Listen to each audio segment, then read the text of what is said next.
हाँ जी दोस्तों, कैसे हैं आप सब। चलिए अब यहाँ पे हम नया इंडेक्स स्टार्ट करने जा रहे हैं जिसका नाम है इंडेक्स 38 इंटेंजिबल असेट। हमने लास्ट में इंडेक्स 16 को कंप्लीट किया, प्रॉपर्टी प्लांट इक्विपमेंट, जिसमें लास्ट लेक्चर जो है वो मैं आपको प्रोवाइड नहीं कर पाया था। वो भी 2-3 दिन में मैं आपको प्रोवाइड कर दूंगा। एक सेपरेट टॉपिक हमारा बाकी था उस इंडेक्स 16 के अंदर, ठीक है। बेसिकली मैंने उसे रिकॉर्ड किया था, किसी कारण से वो डिलीट हो गया, वो वापस मैं रिकॉर्ड करके आपको प्रोवाइड कर दूंगा 2-3 दिन के अंदर। आप 4-5 पेज छोड़ के इंडेक्स 38 इंटेंजिबल असेट को स्टार्ट कर सकते हैं मेरे साथ, ठीक है। वो लेक्चर भी बहुत जल्द मैं आपको प्रोवाइड कर दूंगा, तो जिससे इंडेक्स 16 कम्प्लीटली आपके पास में एंड हो जाएगा। अभी फिलहाल इंडेक्स 38 को हम स्टार्ट करने जा रहे हैं, इंडेक्स 38 जिसका नाम है इंटेंजिबल असेट। अब देखिए, इंटेंजिबल असेट स्टार्ट करें उससे पहले हम देखते हैं कि इंटेंजिबल असेट वर्ड से हमें क्या समझ आता है। अभी तक हम फाउंडेशन लेवल से पढ़ के आ रहे हैं, इंटर लेवल में हमने पढ़ा, ये वर्ड काफ़ी फेमिलियर है हमारे साथ, ठीक है। काफ़ी जगह हमने पढ़ा है, इवन फाउंडेशन लेवल से पहले भी हम इस चीज़ को पढ़ते आ रहे हैं, इंटेंजिबल असेट। बट मैं फाउंडेशन लेवल से ही इसका जिक्र करूंगा, इसका रेफरेंस दूंगा, इसलिए क्योंकि फाउंडेशन से पहले मतलब 12th लेवल 11th लेवल पे आप डिफरेंट मीडियम लैंग्वेज से पढ़ते आ रहे हैं, ठीक है। तो कोई स्टूडेंट हो सकता है कि इंग्लिश मीडियम से नहीं है, तो जिन्हें पता ना हो कि इंटेंजिबल असेट क्या होता है, वर्ड सुना ना हो। But foundation level, inter level तो हमने इंग्लिश में ही पढ़ा है, और जहाँ पे ये वर्ड ऑलरेडी आपके पास में रिपीटेड है, ठीक है, इंटेंजिबल असेट। तो जनरल आपके पास में समझे कि इंटेंजिबल असेट का हमारे दिमाग में क्या मतलब निकल के आता है। इन जनरल डेफिनेशन तो हम अभी पढ़ेंगे, लेकिन इन जनरल अगर हम सोचें कि इंटेंजिबल असेट अगर कोई वर्ड बोल रहा है तो इससे हमें क्या समझ आ रहा है, हमारे दिमाग में इसकी क्या डेफिनेशन निकल के आ रही है। तो एक नॉर्मल जो जनरली स्टूडेंट के दिमाग में आती है, एक नॉर्मल डेफिनेशन कि जब भी हम कहें कि इंटेंजिबल असेट, तो एक नॉर्मल डेफिनेशन हमारे दिमाग में आती है कि कोई ऐसी असेट है जिसे हम देख नहीं सकते, जिसे हम टच नहीं कर पाते, ठीक है, लेकिन वो एसेट है, बैलेंस शीट में दिख रही है। तो वैसी कोई अगर एसेट है तो जिसे हम नॉर्मली इंटेंजिबल एसेट कहते हैं। ये जनरल डेफिनेशन है जो हमारे दिमाग में आपके पास में आती रहती है। और जनरली एग्जाम्पल भी हमारे दिमाग में 2-3 तरीके की आते हैं, जैसे कि गुडविल हो गया, पेटेंट हो गया, कॉपीराइट हो गया। तो जनरली स्टूडेंट को हम अगर स्टार्टिंग में ही पूछे कि इंटेंजिबल एसेट से क्या मतलब निकल के आता है आपके हिसाब से, तो जनरली यही स्टूडेंट कहते हैं कि ऐसी कोई एसेट है जिसे हम टच नहीं कर पाए, जिसे हम देख नहीं पाए, बट बैलेंस शीट में एज ए एसेट वो दिख रहा है। और एग्जाम्पल पूछे तो यही निकल के आते हैं 3-4 एग्जाम्पल, गुडविल हो गया, पेटेंट हो गया, कॉपीराइट हो गया, ठीक है। तो क्वेश्चन यहाँ पे ये आता है कि इंटेंजिबल एसेट की डेफिनेशन ये ऑलमोस्ट आपके पास में मैं कहूँ 60% सेम है, ठीक है, कोई दिक्कत नहीं है, राइट है। और इवन आपके पास में एग्जांपल भी सही है, गुडविल हो गया, पेटेंट हो गया, यही इंटेंजिबल एसेट है। क्वेश्चन ये निकल के आता है कि अगर यही है और बैलेंस शीट में दिख भी रहा है तो इससे रिलेटेड इंडेक्स 38 बनाने की क्या ज़रूरत थी। तो ये क्वेश्चन का सबसे पहले आंसर समझते हैं, उसके बाद इंडेक्स 38 को स्टार्ट करते हैं। देखिए यहाँ पे ऐसा है कि इंटेंजिबल एसेट में आपने बहुत ही आपके पास में लिमिटेड चीज़ें देखी है कि इंटेंजिबल एसेट का मतलब तो जनरल मतलब समझ लिया, और कुछ एग्जाम्पल आपने समझ लिए, गुडविल हो गया, पेटेंट हो गया, कॉपीराइट हो गया। बट इम्पोर्टेंट इज़ कि अब आप पढ़ेंगे कि काफ़ी सारी ऐसी चीज़ें हैं, ठीक है, जिसे हम इंटेंजिबल एसेट नहीं कहेंगे। हालांकि आपको पढ़ने से, दिखने से, ठीक है, आपको ऐसा लगेगा कि ये इंटेंजिबल एसेट ही है, बैलेंस शीट में एज ए इंटेंजिबल एसेट हमें शो कर देना चाहिए। लेकिन ऐसे काफ़ी सारे रूल्स बनाए गए इंडेक्स 38 के अंदर, जिससे हमें इंटेंजिबल एसेट की जो आपके पास में डेफिनेशन है उसे फुलफिल करना पड़ेगा, ठीक है। तो यहाँ पे बेसिकली रूल्स आपको बताए गए इंटेंजिबल असेट से रिलेटेड। इंडेक्स 38 इंटेंजिबल असेट से रिलेटेड ही बात कर रहा है। इंडेक्स 16 प्रॉपर्टी प्लांट इक्विपमेंट है, टेंजिबल असेट बेसिकली, और इंडेक्स 38 इंटेंजिबल असेट के बेस पे बात कर रहा है। तो ऑलमोस्ट हम देखें तो इंडेक्स 16 और इंडेक्स 38 ऑलमोस्ट सेम है। काफ़ी सारी, मैं कहूँ यहाँ पे 50% ऐसी प्रोविजन देखने को मिलेगी जो दोनों में ही सेम है। इंडेक्स 16 और इंडेक्स 38 में प्रोविजंस आपको सेम देखने को मिलेगी। 50% ऐसी है जो हमें डिफरेंट देखने को मिलेगी, ठीक है। तो यहाँ पे इंडेक्स 16 का रोल सबसे ज़्यादा होगा। अगर इंडेक्स 16 आप जो है प्रॉपरली पढ़ के आ रहे हैं तो इंडेक्स 38 में आपको जो है 50% चीज़ें पढ़नी नहीं पड़ेगी, केवल और केवल रिवाइज करनी रहेगी, ठीक है, क्योंकि 50% प्रोविजन जो है वो इंडेक्स 16 की एज इट इज़ है, बाकी की 50% हमें पढ़नी है, ठीक है जी। तो इंडेक्स 16 इनटेंजिबल असेट को हम यहाँ पे पढ़ना स्टार्ट कर रहे हैं, ठीक है। तो बेसिकली इंडेक्स जो 38 है जिसे हम पढ़ना स्टार्ट करें, इंडेक्स 16 तो हमारा कंप्लीट हो चुका है। तो इंटेंजिबल असेट से रिलेटेड हमें डेफिनेशन पढ़नी है, कुछ रूल्स पढ़ने हैं और इंडेक्स 38 कंप्लीट। ये रूल्स को हमें याद रखने होंगे जिससे ये हम साबित करेंगे कि कोई असेट इंटेंजिबल असेट है या फिर नहीं, ठीक है। तो सबसे पहले हम ये पढ़ते हैं कि इंटेंजिबल असेट का मतलब क्या होता है। तो मतलब तो हमने जनरल जो हमारे दिमाग में रहता है वो तो हमने पढ़ा, ठीक है। लेकिन इंडेक्स 38 के हिसाब से इंटेंजिबल असेट को हम किस तरीके से डिफाइन करेंगे, क्या मतलब निकलता आता है इंटेंजिबल असेट का इंडेक्स 38 के हिसाब से, वो अभी हम देखते हैं। तो कहता है कि इंडेक्स 38 के हिसाब से इंटेंजिबल असेट वो असेट है जो सबसे पहले आइडेंटिफिएबल है। पहला वर्ड मैंने कहा आपके पास में कि जो असेट आइडेंटिफिएबल है, ठीक है, आइडेंटिफिएबल, वो इंटेंजिबल असेट है। देखिए 4 पॉइंट है, 4 रूल है, ठीक है। ये मैंने आपको जो बताया वो फर्स्ट नंबर का रूल है। ये आपके पास में क्या है सर, फर्स्ट नंबर का रूल है, रूल नंबर 1 कि ये आइडेंटिफिएबल होना चाहिए। ऐसे ही 3 और रूल है, अगर ये चारों के चारों कंप्लीट होते हैं तब आपकी असेट इंटेंजिबल असेट मानी जाएगी। तो कोई भी असेट जिसे आप चेक करना चाहते हैं कि क्या ये इंटेंजिबल असेट है या फिर नहीं, तो यहाँ पे आपको 4 रूल या फिर मैं कहूँ 4 पॉइंट्स या फिर मैं कहूँ 4 कंडीशंस को आपको फुलफिल करवानी होगी, तभी वो असेट जो है वो क्या है सर, इंटेंजिबल असेट है। सबसे पहले आइडेंटिफिएबल, क्या मतलब होता है आइडेंटिफिएबल का, अभी पढ़ेंगे। मैंने कहा दूसरा आपके पास में जो कह सकते हैं रूल, दूसरा रूल है कि वो नॉन मॉनेटरी असेट होना चाहिए। नॉन मॉनेटरी असेट होना चाहिए, ठीक है, नॉन मॉनेटरी असेट होना चाहिए। क्या मतलब होता है नॉन मॉनेटरी का, अभी पढ़ेंगे। मैंने कहा थर्ड रूल या फिर थर्ड कंडीशन आप कह सकते हैं, कहता है कि विदाउट फिजिकल सब्सटेंस होना चाहिए। इसका मतलब तो सबको समझ आता है क्योंकि ये जनरल डेफिनेशन जो हमारे दिमाग में आती है कि ऐसी कोई एसेट जिसे हम छू नहीं सकते, जिसे हम देख नहीं सकते, तो यही वो आपके पास में है कि विदाउट फिजिकल सब्सटेंस, जिसको हम देख नहीं सकते, जिसे हम छू नहीं सकते, without physical substance, without physical substance, ठीक है, विदाउट फिजिकल सब्सटेंस। और फोर्थ आपके पास में कंडीशन में कहूँ, कंडीशन नंबर 4 कहते हैं कि फ्यूचर इकोनॉमिक बेनिफिट का इसमें एग्जिस्टेंस होना चाहिए। मतलब कि कोई ऐसी असेट जिसे आप इंटेंजिबल असेट साबित करना चाह रहे हैं तो उसमें कोई फ्यूचर इकोनॉमिक बेनिफिट होना ज़रूरी है। क्या मतलब होता है अभी समझेंगे, पूरी की पूरी डेफिनेशन। ये तो सिर्फ मैं आपको 4 पॉइंट लिखवा देता हूँ, उसके बाद एक एक करके समझते हैं। सबसे पहले ये लिख लीजिए, फोर्थ पॉइंट कहता है कि एग्जिस्टेंस होना चाहिए फ्यूचर इकोनॉमिक बेनिफिट का। तो existence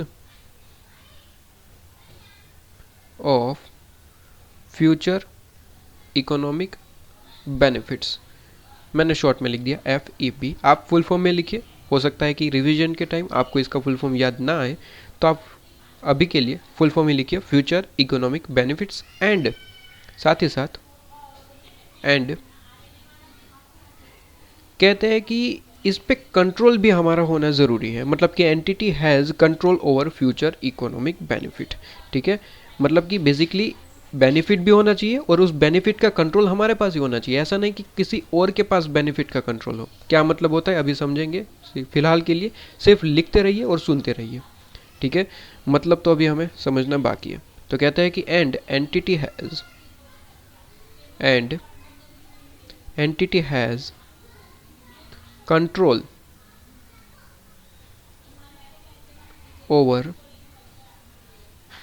over future economic benefits. तो बेनिफिट्स होना ज़रूरी है और उसके ऊपर हमारा कंट्रोल होना भी ज़रूरी है। अब एक एक करके सारे पॉइंट्स को समझते। मेरे ख्याल से पॉइंट नंबर जो 3 है, विदाउट फिजिकल सब्सटेंस, ये समझाने की ज़रूरत नहीं है, ये हर एक स्टूडेंट को पता रहता है। मेनली जो मुझे समझाना है वो पॉइंट नंबर 1 है, 2 है और 4 है। 2 भी नॉर्मल स्टूडेंट को पता होता है, लेकिन 2 भी हम समझ लेते हैं, ठीक है। पॉइंट नंबर 3 मैं ऑलरेडी आपको समझा चुका हूँ कि जिसका कोई फिजिकल सब्सटेंस नहीं रहता है, ठीक है। आपके पास में पॉइंट नंबर 1 सबसे पहले आ जाइए। आइडेंटिफिएबल का मतलब क्या होता है? मतलब कि किसी असेट को सबसे पहले तो कंडीशन फुलफिल करनी पड़ेगी कि वो आइडेंटिफिएबल हो।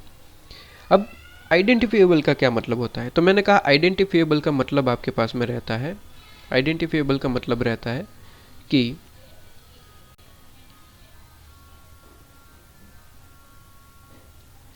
आइडेंटिफिएबल का मतलब आपके पास में रहेगा कि ऐसी असेट जो सेपरेबल है। आइडेंटिफिएबल का मतलब मैं आपको बता रहा हूँ कि ऐसा कोई असेट जो कि सेपरेबल है, तो इसे हम आइडेंटिफिएबल कहते हैं, सेपरेबल, ठीक है, सेपरेबल। या फिर आइडेंटिफिएबल का और कोई मतलब है? यस, दूसरा मतलब है, कहता है और, या फिर ये चीज़ आ रही है किसी कॉन्ट्रैक्चुअल बेनिफिट के हिसाब से। कहता है arise from contractual right,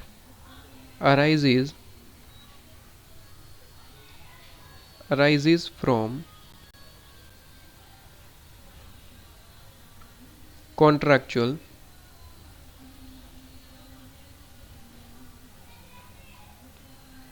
right। अब इसका क्या मतलब निकल के आता है, मैं समझाता हूँ। मैंने कहा कि कोई असेट आपकी बैलेंस शीट में दिख रही है, फॉर एग्जांपल पेटेंट दिख रहा है, ट्रेडमार्क दिख रहा है, ठीक है, कॉपीराइट दिख रहा है। तो मैंने कहा कॉपीराइट आपके पास में बैलेंस शीट में आपको दिख रहा है, ठीक है। मैंने कहा कॉपीराइट आपकी बैलेंस शीट में दिख रहा है, ठीक है। कॉपीराइट दिख रहा है तो इसके सामने कोई अमाउंट भी दिख रही होगी, इसके सामने कोई अमाउंट भी दिख रही होगी। फॉर एग्जांपल मैंने कहा 15 करोड़ रुपीस, 15 करोड़, ठीक है।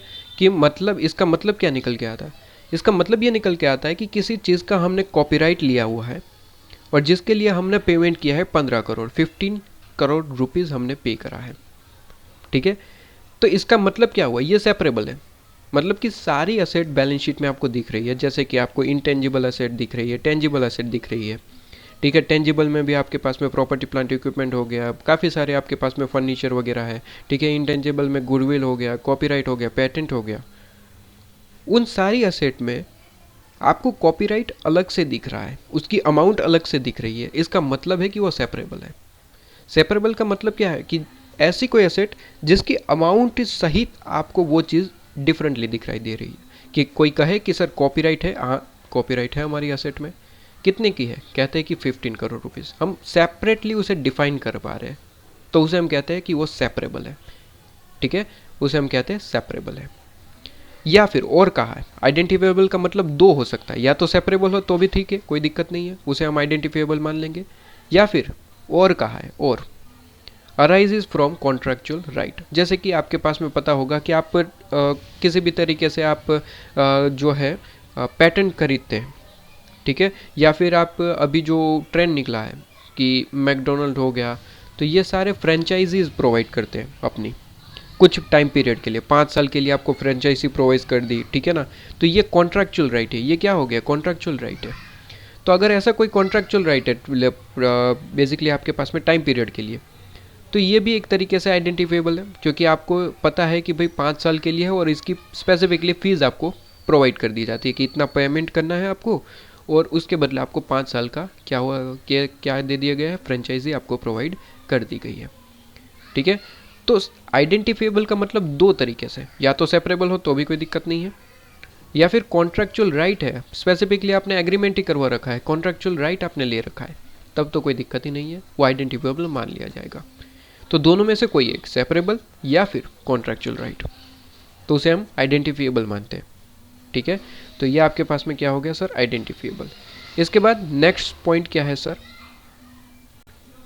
नेक्स्ट पॉइंट आपके पास में आता है non monetary asset. Non monetary asset का मतलब क्या होता है? क्या नॉन मॉनिटरी एसेट का मतलब क्या? ऐसा रीड करने से तो ऐसा लग रहा है कि कोई ऐसी एसेट जिसकी कोई वैल्यू नहीं है। क्या इसका मतलब ऐसा निकल के आता है? Answer is no. ऐसी कोई एसेट जिसकी वैल्यू नहीं है, तो फिर वो तो आपके पास में असेट ही नहीं मानी जाएगी, क्योंकि जिसकी कोई वैल्यू ही नहीं है तो वो आइडेंटिफिएबल ही नहीं बनेगा। मैंने अभी अभी कहा कि आइडेंटिफिएबल का मतलब क्या है कि सर सारी असेट में से उसकी वैल्यू और उसको, उस असेट को आप अलग से शो कर पाए, वही आइडेंटिफिएबल है। ठीक है, तो नॉन मॉनिटरी असेट का मतलब क्या हुआ? सर नॉन मॉनिटरी असेट का मतलब ये हुआ कि उसकी कोई वैल्यू नहीं है, ऐसा नहीं है। उसकी वैल्यू तो है लेकिन डिफाइन नहीं है। इसका क्या मतलब हुआ? इसका मतलब मैं आपको बताता हूँ, बल्कि मैं कह रहा हूँ value is not fix. Non monetary का मतलब है कि इसकी वैल्यू फिक्स नहीं है। वैल्यू फिक्स नहीं है इसका मतलब है कि इसमें फ्लक्चुएशन बहुत ज़्यादा होता है। जैसे कि गुडविल आज 15 करोड़ की दिख रही है बैलेंस शीट में, हो सकता है कि आपके पास में प्रॉफिट बहुत ज़्यादा होना लगा तो आपकी गुडविल बढ़ जाएगी। उसी तरीके से एकदम से ख़त्म हो गया, वो एरिया ही ख़त्म हो गया तो गुडविल एकदम से ख़त्म हो जाएगी। वैसे ही अगर मैकडोनल्ड की वैल्यू बहुत ज़्यादा है तो उसकी फ्रेंचाइजी वगैरह आपको ख़रीदना है तो दूसरी बार जब आपको वापस से उसको लाइसेंस वगैरह ख़रीदना है, XYZ जो भी, वो वैल्यू ज़्यादा पे करनी पड़ेगी। क्यों? क्योंकि उसकी गुडविल बढ़ चुकी है।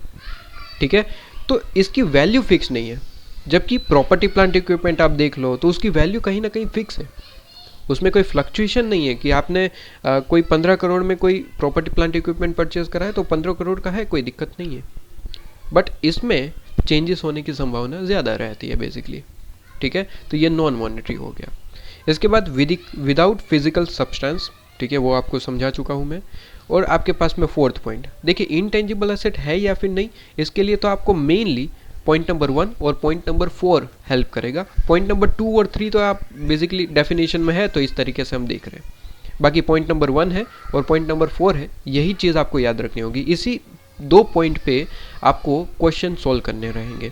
ठीक है, पॉइंट नंबर 2 और 3 तो कहीं यूज़ होगा नहीं, लेकिन बस डेफिनेशन है तो हम यहाँ पे लिख रहे हैं। ठीक है, पॉइंट नंबर 4 में समझा रहा था, मैंने कहा कि सर कोई भी एसेट जो आइडेंटिफिएबल है, प्लस नॉन मॉनेटरी का फीचर रखती है, प्लस विदाउट फिजिकल सब्सटेंस है, और प्लस जिसका इकोनॉमिक बेनिफिट रहता है, वही एसेट इंटेंजिबल एसेट है। और वही मैं समझा रहा था कि ये जो इकोनॉमिक बेनिफिट है जो फ्यूचर में रहना चाहिए, फ्यूचर इकोनॉमिक बेनिफिट जिसे हम कहते हैं, उसका एग्जिस्टेंट होना ज़रूरी है। इसका क्या मतलब हुआ? Existence of future economic benefits, इसका क्या मतलब हुआ? इसका मतलब हुआ कि कोई भी असेट जो पॉइंट नंबर 1 या फिर कंडीशन नंबर 1, कंडीशन नंबर 2 और कंडीशन नंबर 3 तीनों को फुलफिल कर ले तो उसे कंडीशन नंबर 4 भी फुलफिल करना होगा। Existence of future economic benefit का मतलब होता है कि उसका बेनिफिट फ्यूचर में होना ज़रूरी है। अगर उसका कोई बेनिफिट ही नहीं है तो वो असेट ही नहीं है बेसिकली।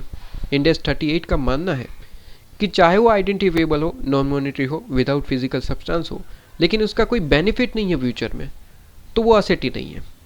तो इंड एस 38 उसे इंटेंजिबल असेट मानता ही नहीं है और उसे रिकॉग्नाइज नहीं करने देगा।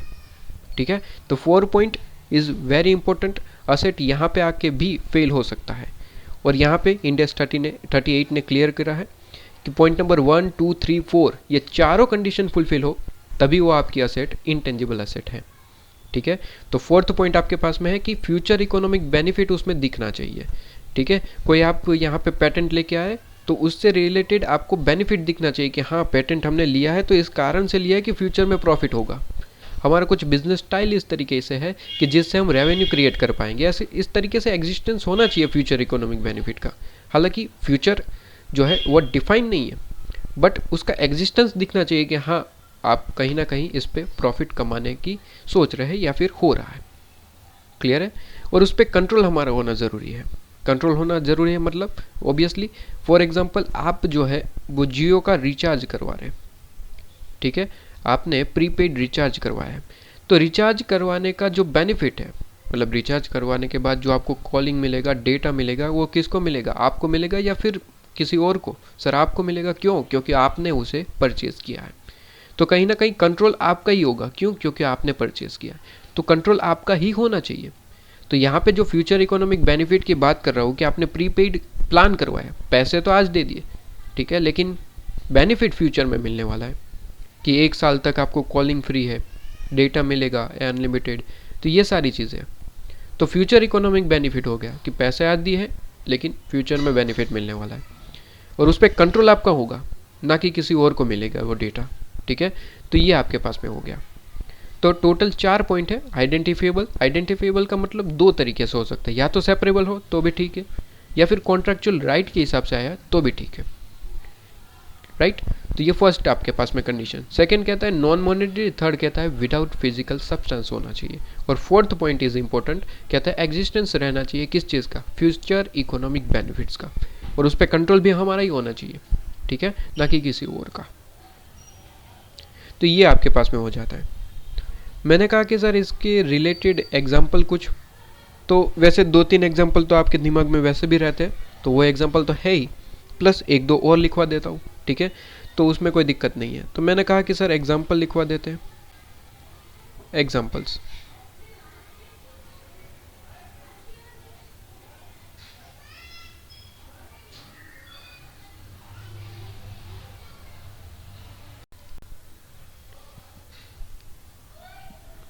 वेरी कॉमन एग्जाम्पल जो हर एक स्टूडेंट के दिमाग में रहता है कि जब भी हम इनटेंजिबल असेट बोले तो एक एग्जाम्पल जो आपके दिमाग में आता है कि सर गुडविल।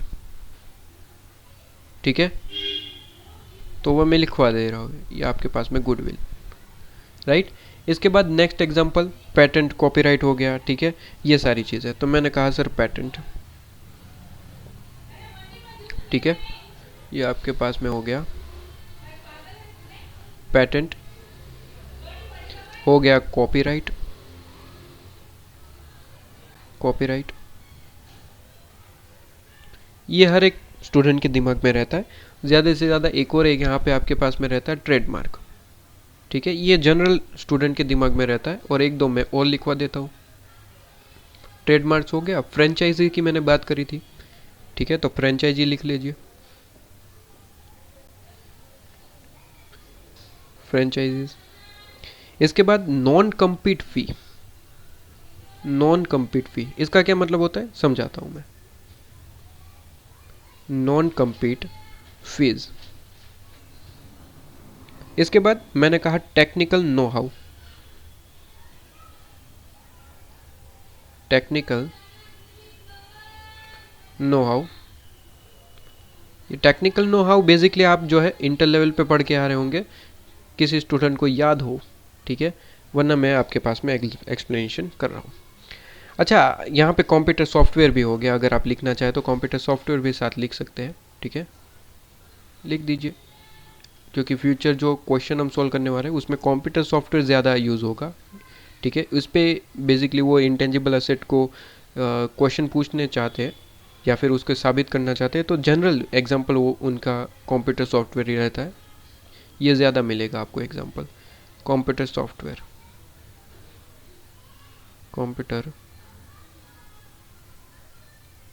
सॉफ्टवेयर। ठीक है, ETC, एक्स्ट्रा। चलिए, अब यहाँ पे अगर आप देखें तो मैंने सारी चीज़ें ब्लू में लिखी है, सिवाय एक चीज़ जो है गुडविल। ठीक है, तो क्या ये आपके पास में कहीं बाय मिस्टेक मैंने लिख दिया या फिर जानबूझ के मैंने इस चीज़ को रेड लिखा है? तो मैं आपको बता दूं कि ये जानबूझ के मैंने गुडविल को रेड में लिखा है, क्योंकि इससे रिलेटेड एक पॉइंट है। गुडविल ऐसे ही आपके पास में इंटेंजिबल असेट कंसीडर करके हमें इसे नहीं लिखना है, इस पे एक इम्पोर्टेंट पॉइंट है जो आपको समझना होगा। आज तक तो आप समझते आ रहे हैं कि सर गुडविल इंटेंजिबल असेट है, बैलेंस शीट में दिखा दो, काम खत्म। लेकिन अब आप पढ़ेंगे कि सर गुडविल में भी कुछ पॉइंट्स हैं, वो आपको देखना पड़ेगा, उसके हिसाब से बैलेंस शीट में उसे दिखाया जाएगा। राइट, तो ये इम्पोर्टेंट है। तो उससे रिलेटेड अभी पॉइंट हमें नेक्स्ट पॉइंट वही पढ़ना है। ठीक है, तो इससे रिलेटेड कोई दिक्कत नहीं है।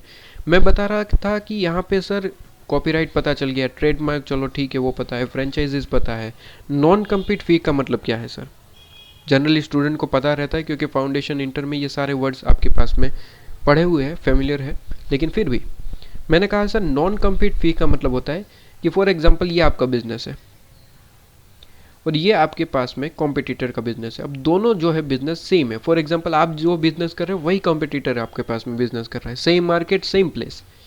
तो कहीं ना कहीं कॉम्पिटिटर के आ जाने से आपको काफ़ी ज़्यादा लॉस हो रहा है।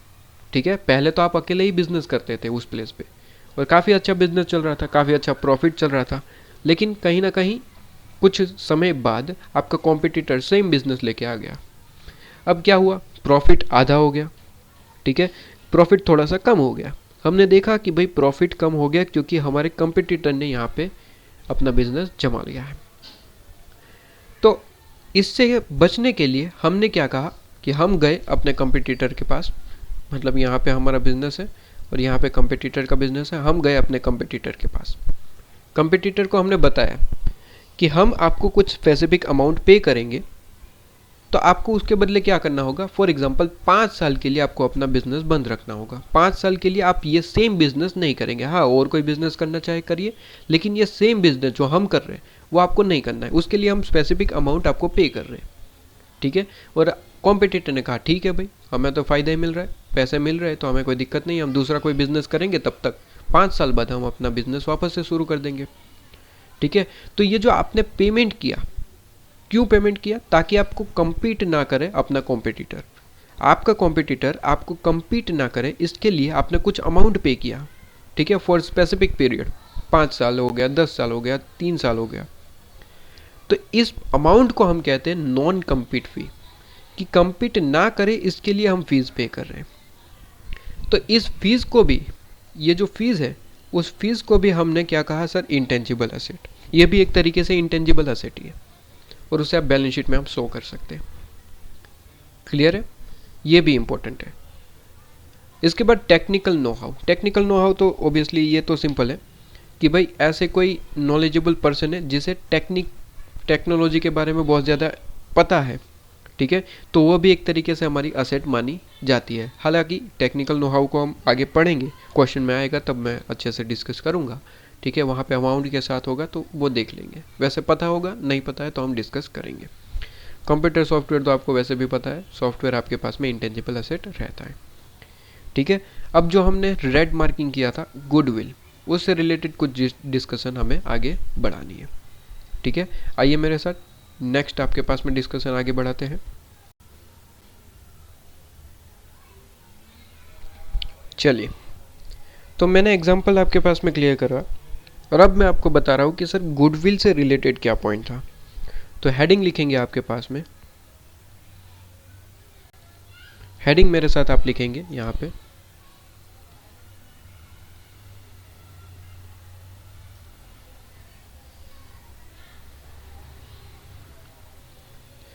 कहते हैं कि ऐसी कोई पॉइंट्स जो आपको ध्यान रखने हैं जिसे हम कंसिडर नहीं करेंगे एज ए इंटेंजिबल असेट, ठीक है।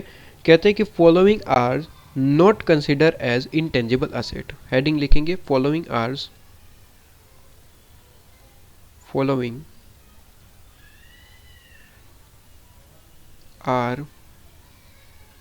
नॉट कंसिडर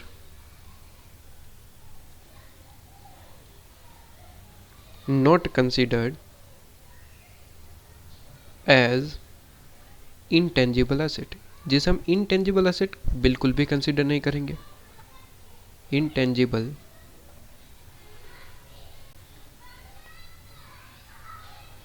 asset, जिसे हम intangible asset बिल्कुल भी कंसिडर नहीं करेंगे। ऐसे कोई पॉइंट्स आपके पास में देखने को मिलेंगे। कौन कौन से पॉइंट हैं देख लेते हैं। मैंने कहा सबसे पहला पॉइंट गुडविल पे बेस, ठीक है, सबसे पहला पॉइंट गुडविल पे बेस। क्या है पॉइंट, मैंने कहा कि सर ऐसा कोई जो सेल्फ जनरेटेड गुडविल रखता हो, ठीक है। मैंने कहा कि sir self generated goodwill, self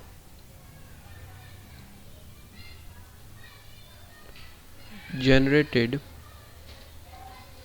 goodwill,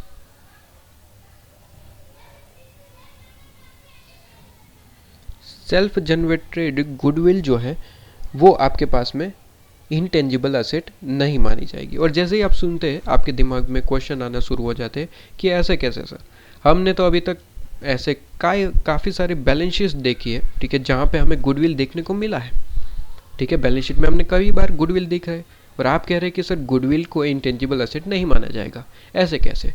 तो मैंने कहा कि सर गुडविल को इंटेंजिबल असेट माना जाएगा या फिर नहीं माना जाएगा, ऐसा मैंने कहा ही नहीं। मैं कह रहा हूँ कि सेल्फ जनरेटेड गुडविल को इंटेंजिबल असेट नहीं माना जाएगा। जो सेल्फ जनरेटेड है वो आपके पास में इंटेंजिबल एसेट नहीं है, वो बैलेंस शीट में नहीं आएगा।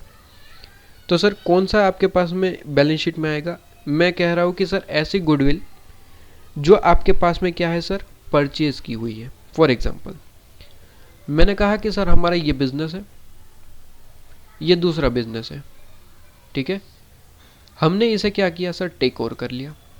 क्या किया सर, टेक ओवर। अब वैसे तो बिजनेस की वैल्यू थी फॉर एग्जांपल 5 करोड़ रुपीस, लेकिन हमें पे करना पड़ा +1 करोड़ एक्स्ट्रा।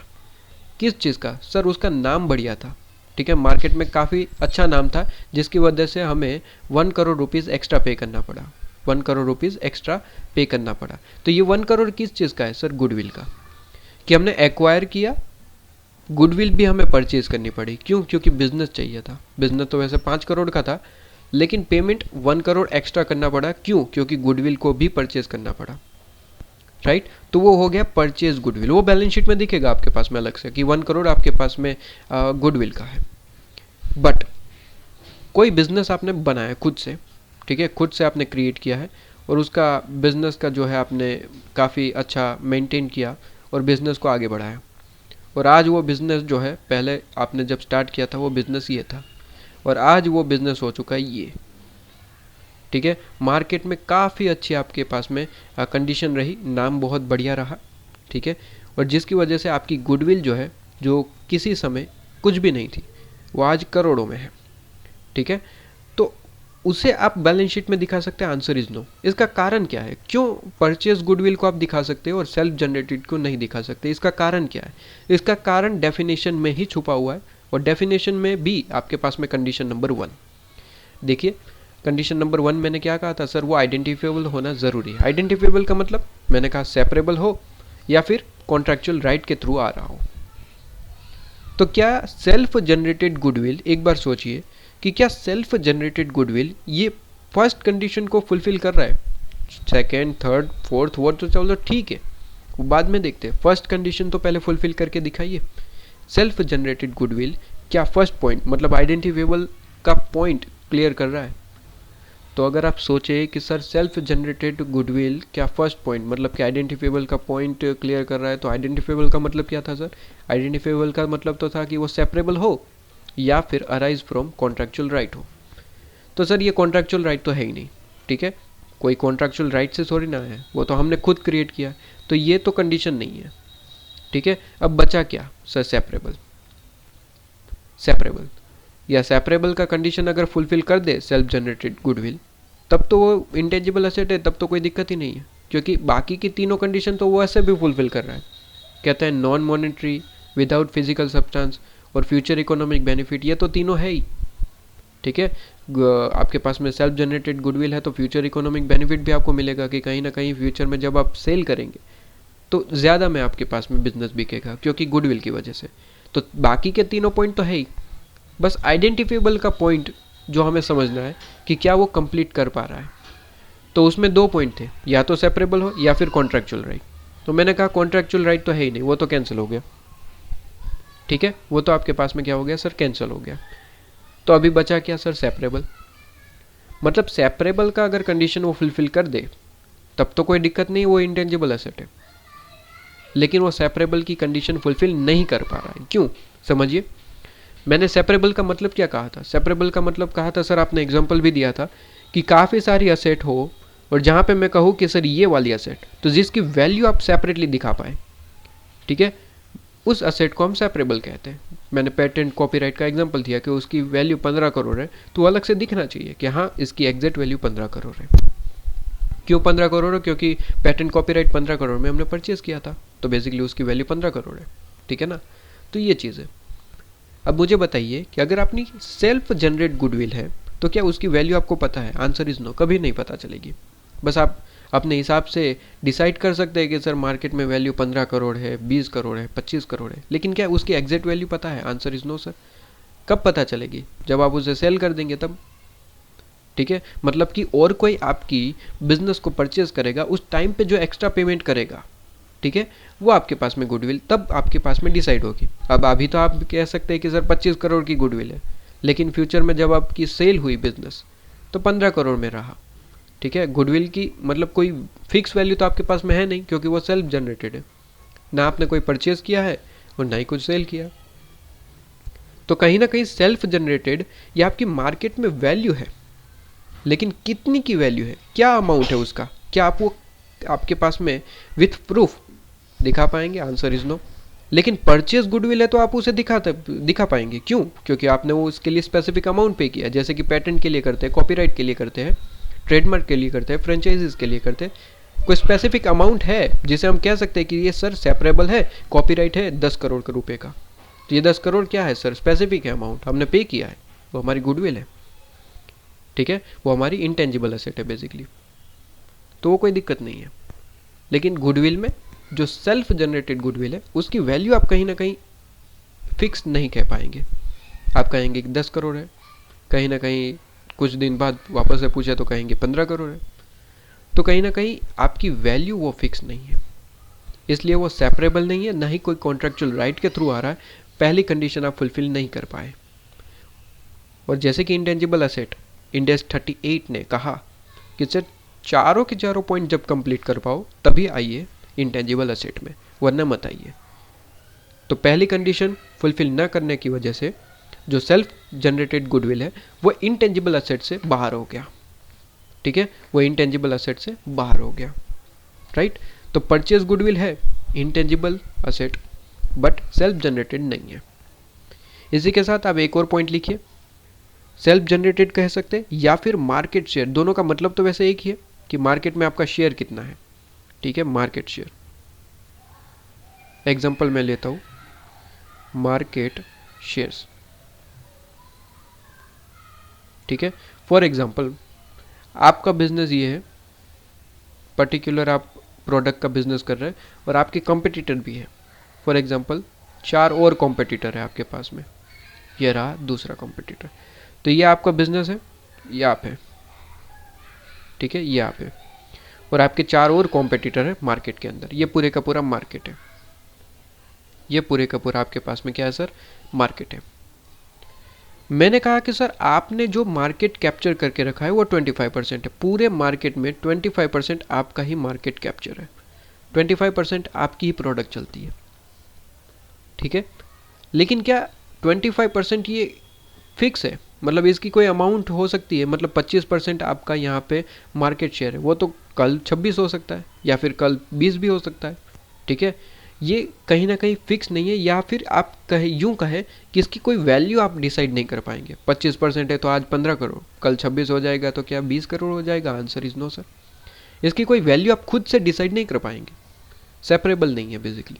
तो मार्केट शेयर और सेल्फ जनरेटेड गुडविल ऑलमोस्ट दोनों सेम ही चीज़ है, ऑलमोस्ट दोनों सेम ही चीज़ है कि मार्केट के अंदर आपकी वैल्यू जो चल रही है लेकिन वो सेपरेबल नहीं है, आप उसकी कोई वैल्यू जो है वो स्पेसिफिकली डिसाइड नहीं कर पाएंगे। ठीक है, तो इसलिए ये दोनों चीज़ को क्या कहा गया सर? इंटेंजिबल एसेट नहीं कहा गया है।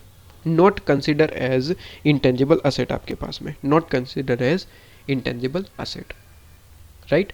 इसके साथ ही मैं दूसरा पॉइंट भी लिखवा देता हूँ, दूसरे पॉइंट नंबर 2। ठीक है, पॉइंट नंबर 2 लिखेंगे मेरे साथ आप।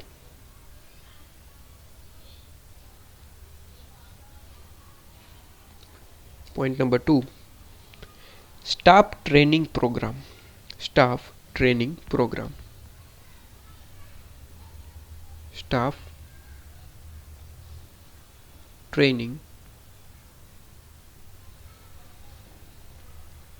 प्रोग्राम।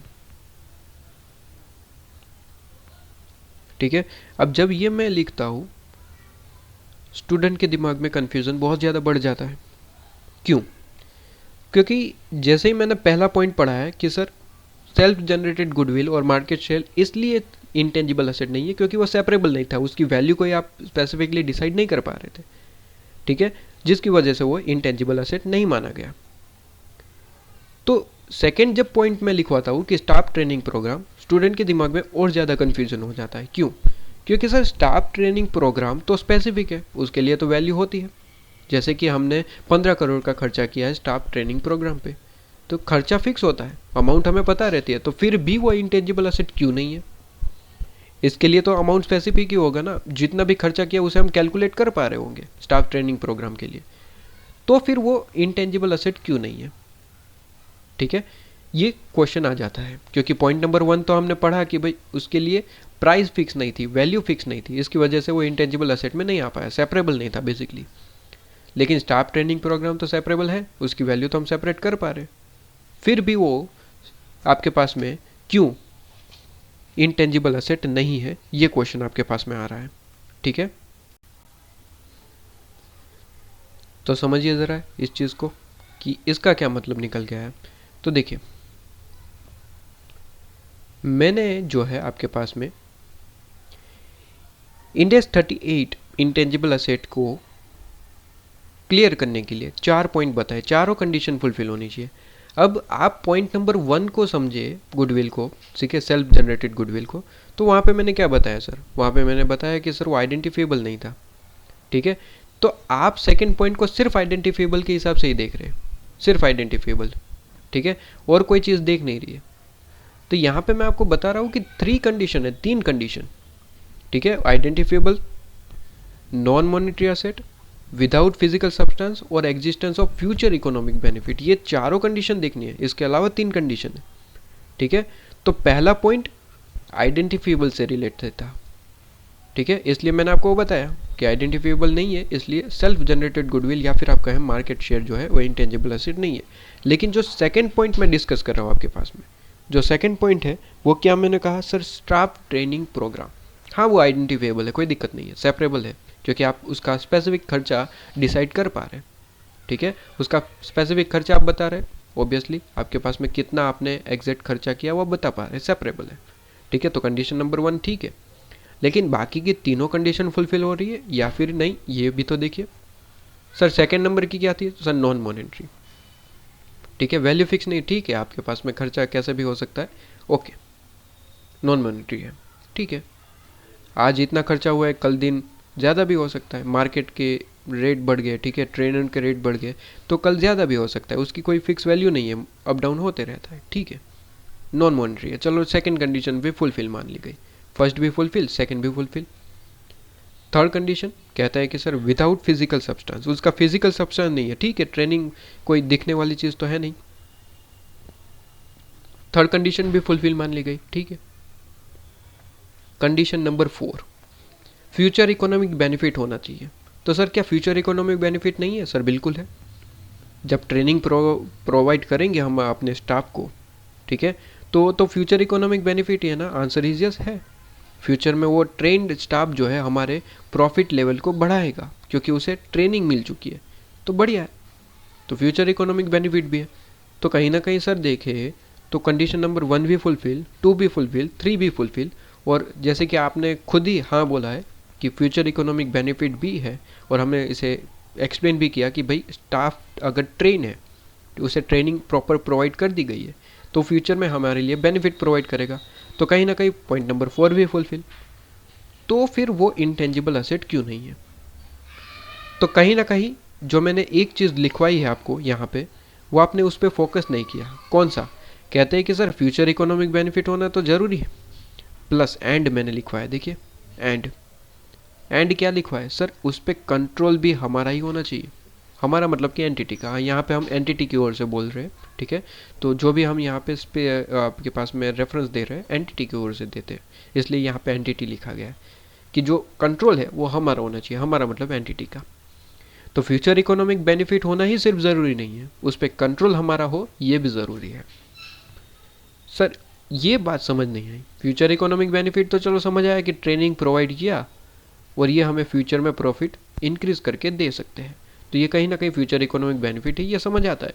लेकिन sir control over future economic benefit, इसका क्या मतलब एग्जैक्टली समझ नहीं आया।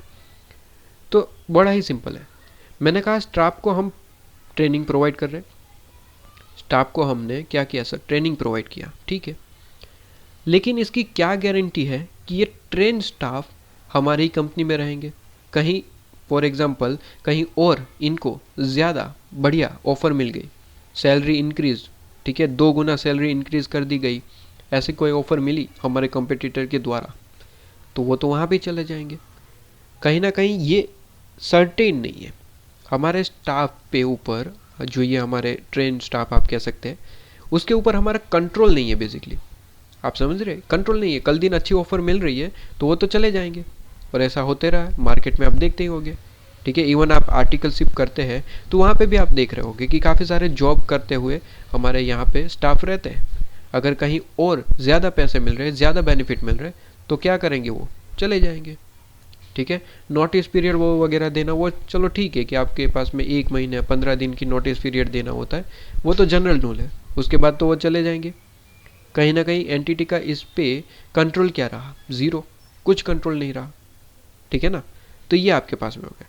तो कहीं ना कहीं लैग कहाँ कर रहा है, तो कहता है पॉइंट नंबर 4 में जो एंड के बाद पॉइंट था, वहाँ पे ये कंडीशन लैग कर रही है कि कंट्रोल नहीं रहा हमारा, और कंट्रोल नहीं रहा जिसकी वजह से वो इंटेंजिबल असेट भी नहीं रहा। ठीक है, तो ट्रेनिंग को स्टाफ, जो हमारी स्टाफ को हम ट्रेनिंग प्रोवाइड करते हैं, तो क्या ये इंटेंजिबल असेट है? Answer is no. ठीक है, तो कहीं ना कहीं आप यहाँ पे साथ में अगर अपने रेफरेंस के लिए, सिर्फ और सिर्फ अपने रेफरेंस के लिए अगर लिखना चाहें तो लिख सकते हैं कि सर मार्केट शेयर्स और self generated goodwill intangible asset क्यों नहीं है, बिकॉज ऑफ पॉइंट नंबर 1 या फिर condition number 1।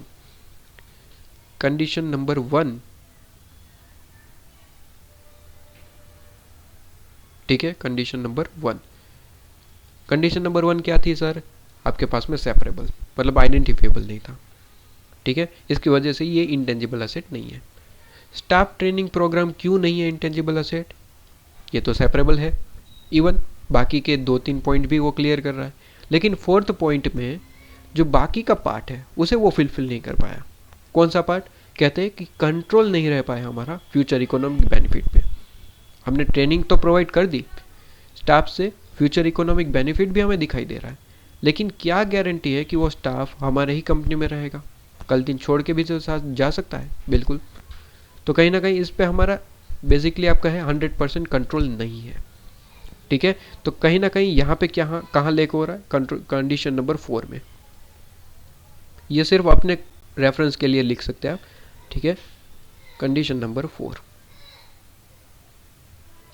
Condition number 4, right. अच्छा, स्टाफ ट्रेनिंग प्रोग्राम का एक एक्सेप्शन है। क्या चीज़ एक्सेप्शन, कौन सी? तो मैंने कहा सर इसका एक एक्सेप्शन ये है। ठीक है, यहीं पे मैं लिखवा देता हूँ।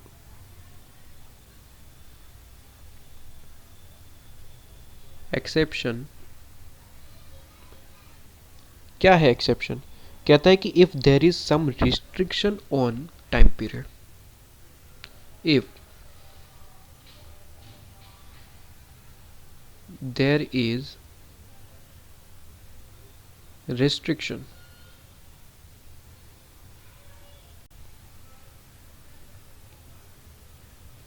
on time period,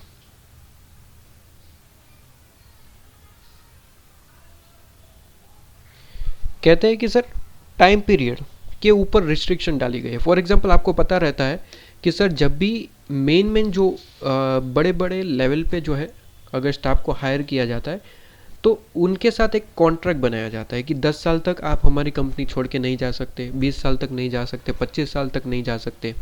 ठीक है, तो ये बेसिकली क्या है सर? Lock in period.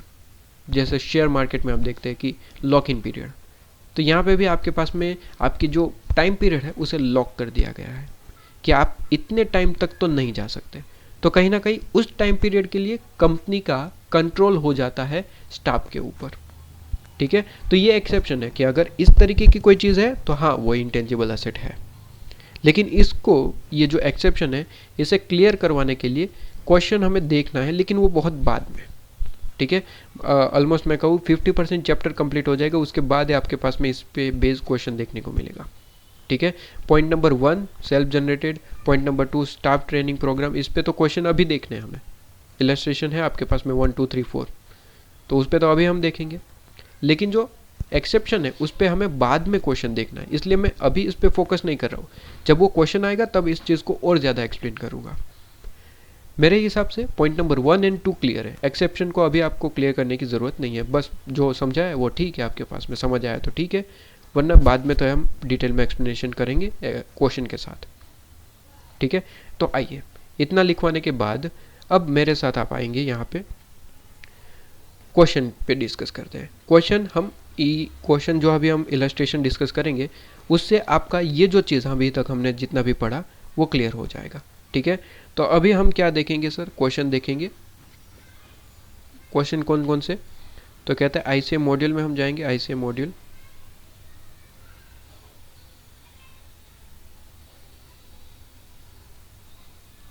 जिसमें हमें देखना है अभी के लिए illustration number 1, illustration number 2, illustration number 3 वैसे मैं बाद में पढ़ाने वाला था, लेकिन फ़िलहाल के लिए मेरे हिसाब से आप अभी पढ़ सकते हैं, मेरे साथ पढ़ेंगे। ठीक है, कहीं कोई दिक्कत हुई तो वो देख लेंगे। बाकी इलस्ट्रेशन नंबर 3 मैं बाद में पढ़ाने वाला था, लेकिन फ़िलहाल के लिए पढ़ लेंगे।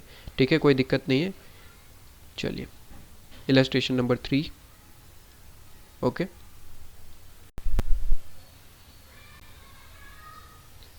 एंड इलस्ट्रेशन नंबर आपके पास में क्या हो गया सर, 4। तो ये आपके पास में हम इलस्ट्रेशन अभी देखेंगे, उसके बाद नेक्स्ट टॉपिक हम पढ़ेंगे। तो अभी तक हमने जो पढ़ा, ठीक है, उससे रिलेटेड हमारे पास में जो क्वेश्चन है वो है illustration number 1, illustration number 2, illustration number 3 and illustration number 4। ठीक है, तो ये आपके पास में इलस्ट्रेशन नंबर 1 हो गया, 2, 3 एंड 4। चलिए, तो मेरे साथ आप आईसीएम मॉड्यूल ओपन कर लीजिए। ठीक है, मैं भी आईसीएम मॉड्यूल ओपन कर रहा हूँ, आप भी ओपन कर सकते हैं। या मैंने आपके पास में यहाँ पे आईसीएम मॉड्यूल ओपन करके ही रखा है, आ जाइए मेरे साथ। ठीक है, चलिए इलस्ट्रेशन नंबर 1 को हम देख लेते हैं। कहते हैं कि सर इलस्ट्रेशन नंबर 1 आइडेंटिफिएबिलिटी। हालांकि इसकी कोई ज़रूरत नहीं थी बताने की कि इलस्ट्रेशन किस पे बेस है, क्योंकि एग्ज़ाम में हमें नहीं बताया होगा। ठीक है, एग्ज़ाम में ये चीज़ हमें नहीं बताई होगी। एग्ज़ाम में तो यहीं से डायरेक्ट आपके पास में क्वेश्चन शुरू हो जाएगा, तो इसका कोई मतलब नहीं बनता। लेकिन ठीक है, आपके पास में दिया हुआ है, वैसे उसके देखने की ज़रूरत नहीं है।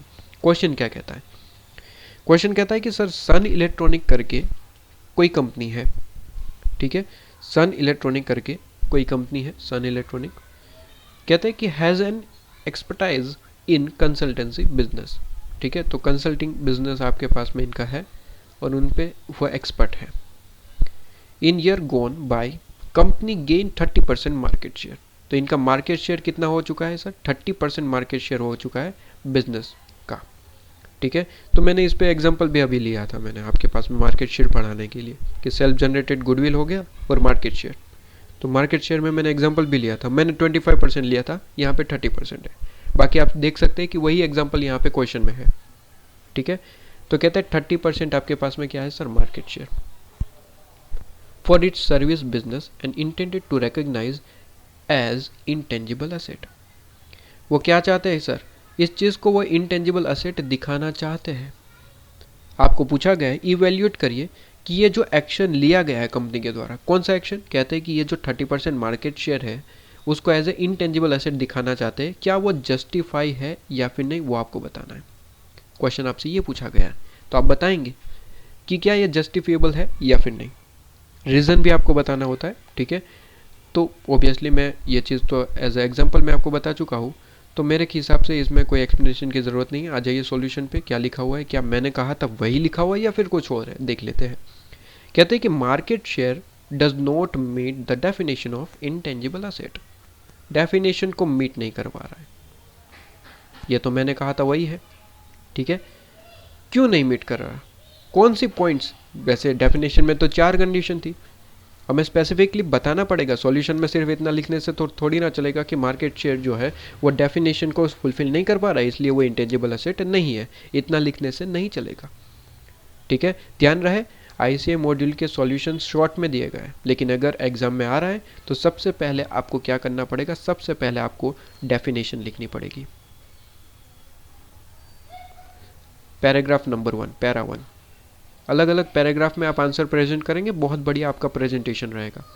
मैं आपको तरीका बता रहा हूँ कि अगर क्वेश्चन में यही क्वेश्चन मतलब एग्जाम में यही क्वेश्चन आ जाता है तो इसका प्रेजेंटेशन कैसे करेंगे। तो सबसे पहले आप देखिए कि कितने नंबर्स का पूछा गया, मार्क्स 3 नंबर, 4 नंबर, 5 नंबर। ठीक है, तो उसके बेसिस पे हमें एक्सप्लेनेशन लिखना होता है। देखिए डेफिनेशन तो कंपलसरी लिखनी है।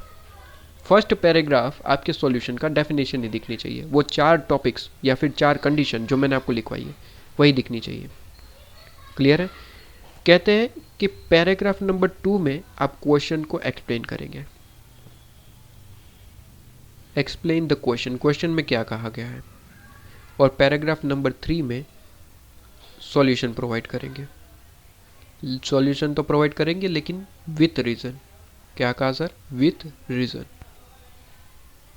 सिर्फ सॉल्यूशन नहीं प्रोवाइड करना है, विथ आपके पास में क्या करना है सर? रीजन। विथ रीजन का मतलब यही तो मैं अभी आपको बता रहा था कि भाई मार्केट शेयर डेफिनेशन को फुलफिल नहीं कर रहा है तो वो इंटेंजिबल एसेट नहीं है, ये सिर्फ सॉल्यूशन हुआ। रीजन क्या है? रीजन आपको दिखाना पड़ेगा कि क्यों, क्योंकि वो आइडेंटिफिएबल नहीं है। रीजन इज आइडेंटिफिएबल नहीं है, इसलिए वो इंटेंजिबल एसेट नहीं है। तो डेफिनेशन तो है इंटेंजिबल एसेट की, लेकिन डेफिनेशन में कौन सी चीज़ वो फुलफिल नहीं कर रहा है जिसकी वजह से वो इंटेंजिबल एसेट नहीं है, वो आपको रीज़न एक्सप्लेन करना पड़ेगा। तो रीज़न इज कि वो आइडेंटिफिएबल नहीं है, उसकी कोई वैल्यू आप सेपरेबल नहीं कर पाएंगे। ठीक है? तो कहता है कि it means it is neither separable nor arise from contractual right. या तो कॉन्ट्रैक्चुअल राइट है ही नहीं, वो तो पहले ही पता है। सेपरेबल भी नहीं है क्योंकि इसकी वैल्यू कोई सेपरेटली आप डिसाइड नहीं कर पाएंगे। परचेज किया है तो वो बात अलग हो जाती है, लेकिन ये तो आपकी ही मार्केट शेयर की बात हो रही है, तो क्या इसे सेपरेबल कर पाएंगे? Answer is no. ठीक है, आंसर इज नो। तो ऐसे का सॉल्यूशन ये है, लेकिन अगर एग्जाम में आता है तो आपके पास में सॉल्यूशन ये होना चाहिए। 3 पॉइंट्स में आपका आंसर। ठीक है? हाँ, ये जो एक्सप्लेनेशन है वो मार्क्स पे डिपेंड करेगा। अगर 3 नंबर तक का क्वेश्चन है तो एक्सप्लेनेशन थोड़ा सा छोटा रखिए। ठीक है? अगर 4 नंबर है, 5 नंबर है, ठीक है, तो ऐसा एक्सप्लेनेशन बढ़ा दीजिए। बढ़ाने का मतलब है डेफिनेशन को और ज़्यादा एक्सप्लेन करिए, और कुछ नहीं होता। क्वेश्चन एक्सप्लेन करिए और उसी के साथ इसी पैराग्राफ में डेफिनेशन को और ज़्यादा एक्सप्लेन करिए, और कुछ नहीं। ठीक है? चलिए,